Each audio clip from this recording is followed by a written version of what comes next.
Thanks, Michael. Anthony, thanks for taking the time. Hope you're doing well. I'm curious. Well, that surprises me every single time. Sorry. Greg has talked about wanting more verticality this camp, and that being an area that he thinks should improve based on the first three matches. You're a guy that can provide that with your runs down the left. What has he been telling you guys about that in the first two sessions here in Austin? And what do you think it adds basically to have guys get in behind and focus a little bit more on that potentially in these next three games? So the first few sessions have obviously been quite light. Players like myself and some of the other players in Europe are just getting in yesterday. Some today who played Sunday, so we've kind of had to keep it light as possible. Everyone's at different stages, but in terms of tactically, like you said, Greg wants us to be a bit more direct this camp. It's just about creating chances and being really aggressive and on the front foot, trying to put the other teams on the back foot so that we can put the pressure on them and we can try and convert our chances to win games. Next will be Doug McIntyre from Fox. Thanks, Michael. Anthony, thank you for doing this. Greg also talked about how last camp at the beginning, maybe the focus wasn't there quick enough. I'm curious what you've noticed in terms of the difference this early on this camp compared to a month ago. Thank you. I'd say, the focus, I think the focus was there from everyone. Obviously, we were coming off the back of a very good summer, being successful in two tournaments, so everyone's confidence was really high. Maybe that was a factor, but everyone's focused and determined because our goal is to qualify for the World Cup. That's a massive goal.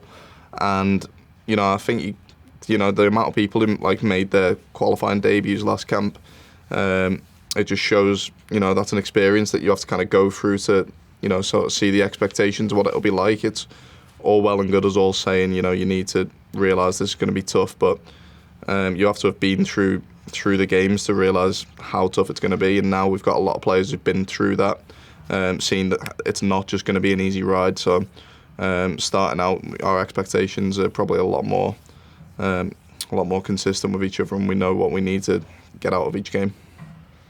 And just a reminder to Anthony's point, 16 players made their World Cup qualifying debut in the last round. Next will be Ivis Galarcep from SBI Soccer. Anthony, you've had an interesting journey in terms of the national team and just kind of taking that kind of step up and having to have your growing pains and the tough matches and early on in your career. Obviously in September you had some great performances. How much of that is just kind of just getting comfortable, the form, and how much is that is getting more familiar with the system and knowing what Greg wants? And as a follow-up, when you think back to those tough times, I can remember that Jamaica game before the Gold Cup in 2019, which was a rough moment. How much did that going through that tough period kind of make you appreciate now more that you're obviously in this great run of form that you're in? Yeah, obviously there's been I've had some tough times personally with the team, some good times, but definitely it wasn't just a straight road of coming in and being a guaranteed starter, which pretty sure there's not many people who have a guaranteed place on our team.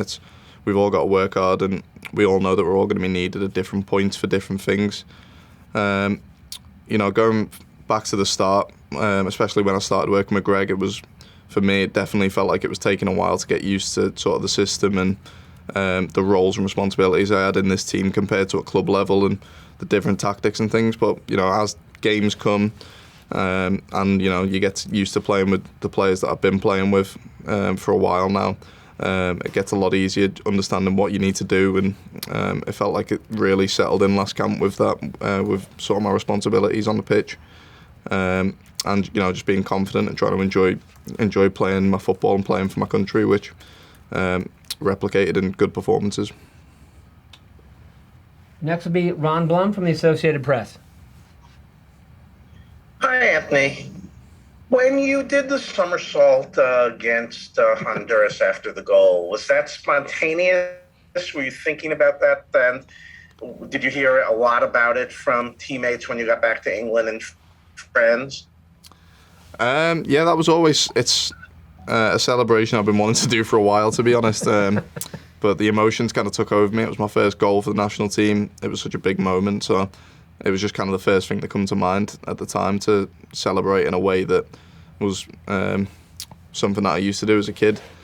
Obviously, I scored my first goal for Fulham just before that camp as well. Did the same celebration, and hopefully, I do many more. My teammates are all really impressed with it, so I'd like it to be seen a lot more. Hopefully. Next will be Brian Shreda from American Soccer Now. Thank you, Anthony. Anthony, this is the first season at the club level. You know, you're not in a relegation battle. You're now at the top of the table. And obviously, it's a change of perspective, maybe from you from a weekly basis. Yeah, how different is that for you? And also, how has that improved you overall as a player or changed you overall as a player? Does that perhaps give you a different perspective on the game coming into World Cup qualifying with a team that's expected to qualify and wins are now, realistic or wanted every single time, just about every game? It is definitely a shift in mentality. The first couple of years of my career, I've been in teams that have been in relegation fights, and now that we're back in the Championship, the expectations on us with the squad we have is to go straight back up. So there's obviously that side of we're confident in the team we have, the quality we have to go back up and to win games. So that's a nice feeling going into a game, feeling that everyone's confident that we can win. And it's a similar token here when we come to the States. We're expected to qualify. We're expected to be one of the better teams. At the same time, I feel like that they're the games that motivate all the other teams. All the other CONCACAF teams in qualifying with us now. They're going to be looking at games against us and thinking this is our moment to prove what a good team we are. So that just makes it so that not every game is going to be an easy game like you'd hope. Next, we'll go to Juan Carlos Maigua. Hi, thank you for the time. I would like to ask you about the team's viewpoint on the next couple of games. Given the results of the last few matches, is the team feeling any type of pressure to turn things around, or you're just working day by day? Just day by day, yeah. I don't feel like there's much pressure to turn things around because I wouldn't say necessarily we had a bad start. We picked up 4 points away from home, which is obviously a great start, and then we're second in the table. But we're just trying to go one game at a time. Our next game is going to be Jamaica, so we're working right now on how to beat them, how to play well and be successful against them, and then we'll worry about the rest of the games after that. Next will be Paul Tenorio from The Athletic. Thanks, Michael. Anthony, I wonder, first of all, how much confidence are you bringing into this camp, considering your performances in September? And then on the other side, looking at Jamaica, when you see players like Mikel Antonio, what are the challenges you face in defending a player like that? And I wonder if you can relate to the experiences he's going through, being an English-born player, playing for Jamaica now, and the transition you had and kind of getting used to integrating with the U.S. national team and maybe the talk that's going on there about the English players that have committed to Jamaica. Thank you. I'd say there's a lot. I personally feel very confident going into this camp. I'm sure the whole team does as well. We've got a good, young, hungry squad. The whole squad, is desperate to get out there and prove, what role they play in the team and what value they bring to the team, which is a great feeling.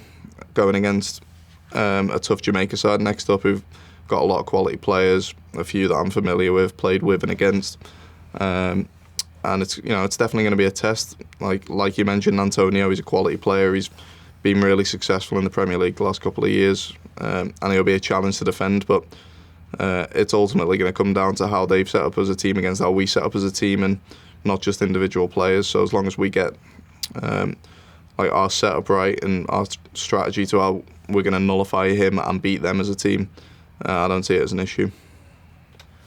Last question for Anthony comes from Avi Creditor from SI.com. Anthony, thanks, Michael. Purely logistical, I know with the UK restrictions and traveling to Panama and things that have been rolled back a little bit. I was just wondering if anything had changed with your status, if you're still not going to Panama, or if that's changed and you will be going for the same game. I genuinely don't know if all the logistical side of it's been finalised. When it comes to, obviously the UK's red list is kind of unique, and I know FIFA have been trying to work with sort of clubs and countries to try and accommodate players being able to play in red list countries. coming from England, so I don't know what the specifics of that are yet, but my focus is just going to be Jamaica, and then hopefully the logistical side of that sorted out for the next few games, but I'll see where I go from Jamaica.